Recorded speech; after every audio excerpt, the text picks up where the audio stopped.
ఈరోజు మనం పుదీనా కొత్తిమీర చట్నీ చేసుకుంటున్నామండి. పుదీనా కొత్తిమీర అండి కట్ చేసుకున్నాము, క్లీన్ చేసుకున్నాము, కడిగేసుకుందాము. ఇప్పుడు 3 టమాటోస్ అండి,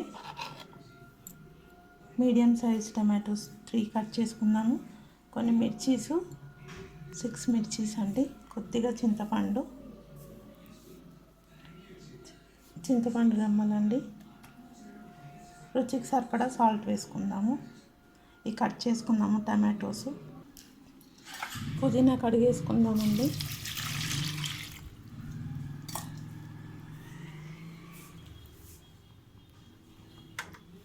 ప్యాన్ పెట్టుకుందాము, స్టవ్ ఆన్ చేసుకుందామండి.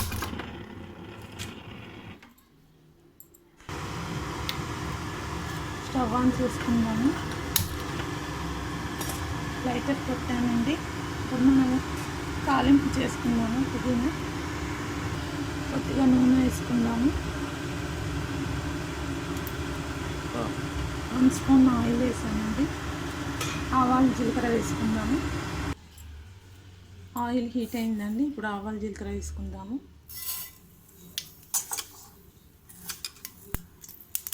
జీలకర్ర వేసుకుందాము. ఇప్పుడు మనం ఈ టమాటోస్ కూడా వేసేసుకుందామండి. ఇందులో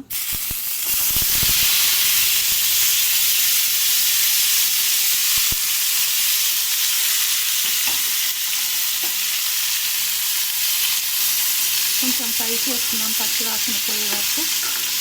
కొంచెం ఫ్రై అయ్యాక ఇందులోనే పచ్చిమిర్చి, పుదీనా, కొత్తిమీర వేసేద్దామండి. పచ్చిమిర్చి, చింతపండు అన్నీ వేసేద్దామండి ఇందులో.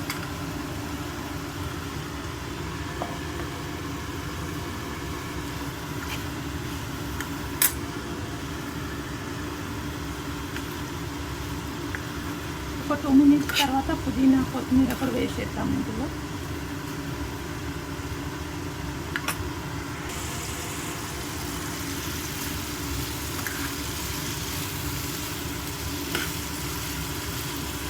పుదీనా, కొత్తిమీర వేసేద్దామండి ఇప్పుడు. ఇప్పుడు మనం తీసేద్దామండి. చల్లార్చుకుందాం. ఇది చల్లగా చేసుకుందాం.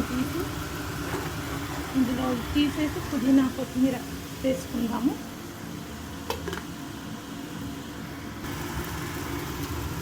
ఇప్పుడు మనం పుదీనా వేసేసుకుందామండి. పుదీనా, కరివేపాకు.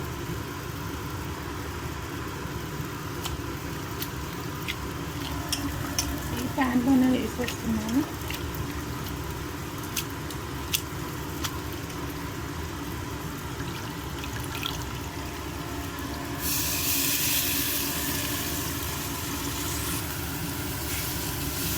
చక్కగా పుదీనా, కొత్తిమీర వేసుకున్నాము.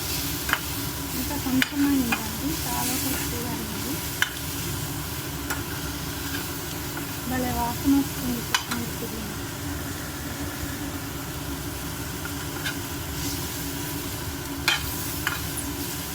స్టవ్ ఆఫ్ చేసేసాము. మిక్సీ వేసేసామండి. చల్లగా అయిపోయింది. చూసారు కదా, మెత్తగా అయిపోయింది. ఇంకా తీసి బౌల్లో వేసుకుందాము. చూసారు కదండి, మన ఏమి చట్నీ రెడీ. మిక్సీలోకి వెళ్ళి బౌల్లోకి మార్చానండి.